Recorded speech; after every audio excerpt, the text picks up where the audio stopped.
जो जय श्री राम न बोले वो देशद्रोही, और जो तिरंगा न पकड़े वो उसे भी देशद्रोही बोलना चाहिए, क्योंकि अमित शाह के बेटे जय शाह ने तिरंगे का अपमान कर दिया है।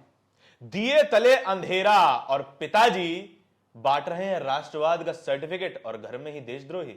यही हो रहा है हमारे देश में, क्योंकि अभी धारण आपने देखा होगा 15 अगस्त को हर घर तिरंगा अभियान चलाया गया, हर घर तिरंगे की बात कही गई प्रधानमंत्री मोदी की तरफ से। लेकिन हुआ क्या, लोगों ने तिरंगा लहराया, लेकिन जिन लोगों ने तिरंगा नहीं लहराया या जिन लोगों ने तिरंगे का अपमान कर दिया, उन लोगों को सलाखों के पीछे भेज दिया गया। पाकिस्तान के साथ भारत का मैच था, भारत जीत भी गया, लेकिन सेलिब्रेशन में हाथ में तिरंगा क्यों नहीं आया? इसीलिए नहीं आया क्योंकि उन्हें पता था कि उन्हीं की सरकार है और उनके जो पिता हैं अमित शाह, वो देश के गृह मंत्री हैं, कोई भी कार्रवाई नहीं होगी। और जिस तरीके से तिरंगे का अपमान किया है, भारतीय संविधान यही कहता है इन लोगों को सजा होनी चाहिए और इन लोगों पर कार्रवाई होने के बाद कम से कम 3 साल तक के इन लोगों को जेल के अंदर डाल देना चाहिए।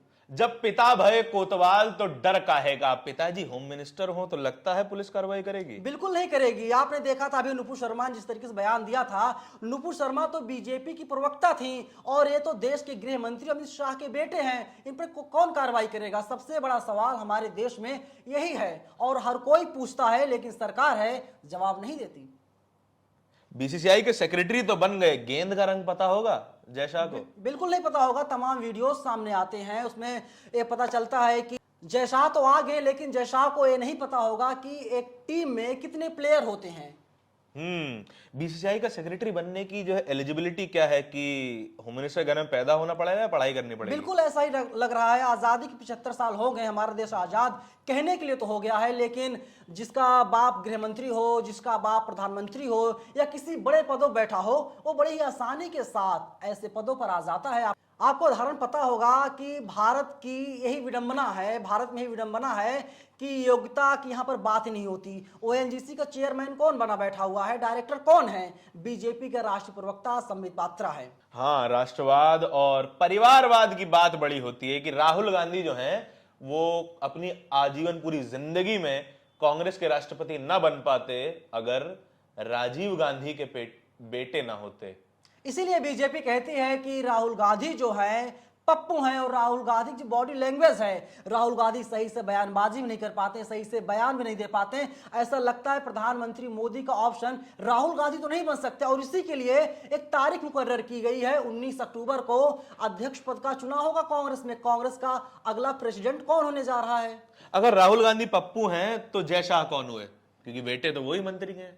लेकिन मैंने कहा ना, विडंबना यही हमारे देश में, यहाँ पर योग्यता नहीं देखी जाती। यहाँ पर देखा जाता है कि आपका बाप क्या है, आपका पिता क्या है, और उसी के आधार पर बेटे को पोजीशन दी जाती है। लेकिन धारण दूसरी सबसे बड़ी बात यह है कि आप बाप की वजह से आप पोस्ट पा गए, लेकिन आप उस काम को बखूबी नहीं निभा पा रहे हैं। अगर यही जय शाह मेहनत करके इस पद को हासिल किए होते तो जय शाह को पता होती तिरंगे की कीमत क्या होती, तिरंगे की अहमियत क्या होती है, और हमारे कितने ऐसे जवानों ने अपनी शहादत दी है देश के लिए, देश को आजाद करवाने के लिए। हाँ, न सिर्फ जवान, हमने कुछ दिनों पहले ही 15 अगस्त को ही एक स्टोरी की थी, जो लोग सड़क किनारे बैठकर तिरंगा बेच रहे हैं और अपनी आजीविका कमा रहे हैं, क्योंकि देश के प्रधानमंत्री, स्वनामधन्य प्रधानमंत्री, वो कहते हैं कि घर घर तिरंगा होना चाहिए। और असल में उस तिरंगे की अहमियत उस लड़के से पूछनी चाहिए जो तिरंगा बेच रहा है और तिरंगे को सम्मान करता है। और इंटरव्यू के एंड में उस लड़के ने मुझसे कहा कि मैंने अपने घर पे सबसे बड़ा तिरंगा लगाया, जो कि मैंने दुकान पे भी नहीं लगाया। लेकिन दूसरा बड़ा सवाल धारण यही खड़ा होता है, सोशल मीडिया पर लोग अपने घर पर तिरंगा लहरा रहे हैं, फोटो डाल रहे हैं। सरकार ने बाकायदा वेबसाइट लॉन्च कर दिया, लोग वहां पर पोस्ट कर रहे हैं। बार बार लोगों को बताना होता है, देखो भैया हम राष्ट्र विरोधी नहीं हैं, हम लोग देशभक्त हैं। लेकिन बड़ा सवाल धारण यही खड़ा हुआ, कुछ लोग ऐसे थे जो कह रहे थे कि मेरे पास तिरंगा तो है, लेकिन मेरे पास फहराने के लिए घर नहीं है, मैं तिरंगा कहां फहराऊं, और मोदी जी को, अमित शाह जी को मैं कैसे बताऊं कि मैं राष्ट्रभक्त हूं। 2022 15 अगस्त तक तो सबको घर मिलने वाला था, नहीं मिला क्या? बिल्कुल नहीं मिला। अगर आप जाएंगे, महात्मा गांधी ने कहा था अगर आपको असल हिंदुस्तान देखना है तो आपको गांव की तरफ जाना पड़ेगा, गांव का रुख कीजिए तो पता चलेगा असल हिंदुस्तान की तस्वीर क्या है।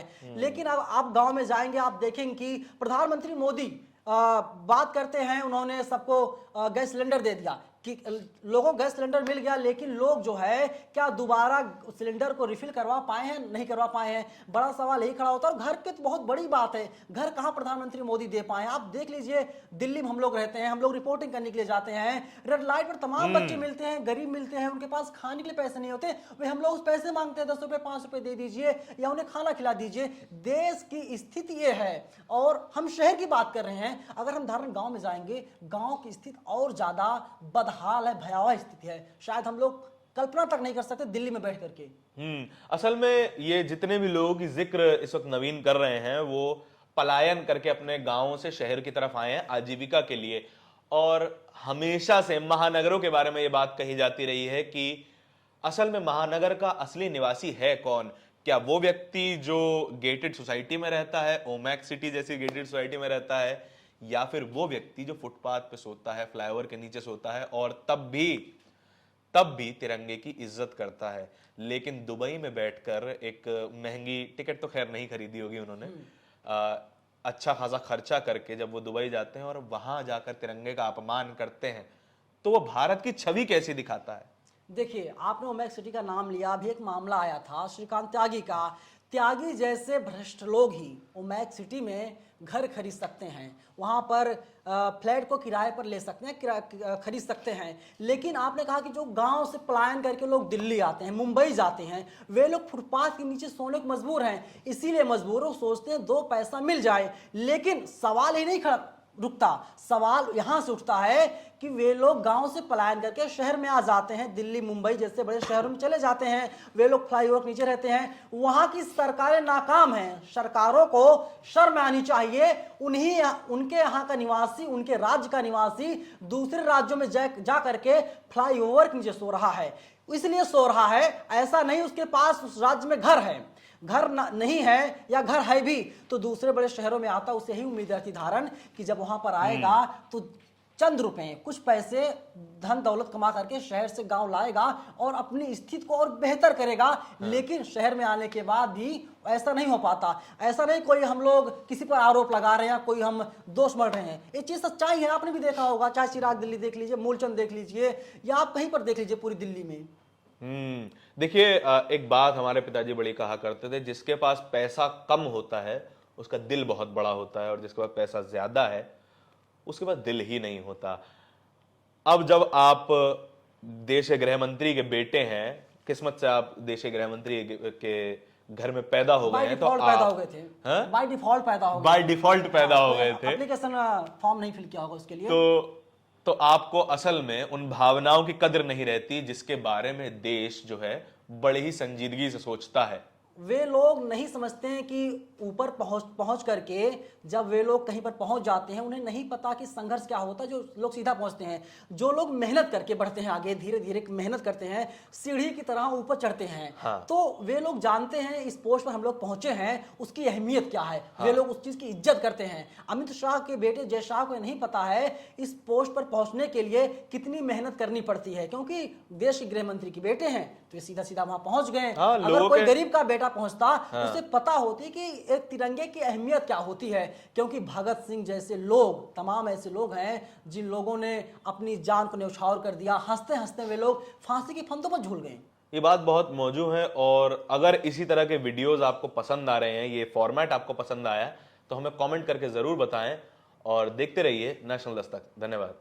नेशनल दस्तक की आपसे गुजारिश है कि अगर इसको बचाना चाहते हैं तो नेशनल दस्तक को सब्सक्राइब करने के लिए रेड कलर के सब्सक्राइब बटन को दबाएं, फिर बेल आइकन की घंटी दबाएं। नेशनल दस्तक को बचाने के लिए बहुत जरूरी है कि हर खबर को शेयर करें, लाइक करें, कमेंट जरूर करें।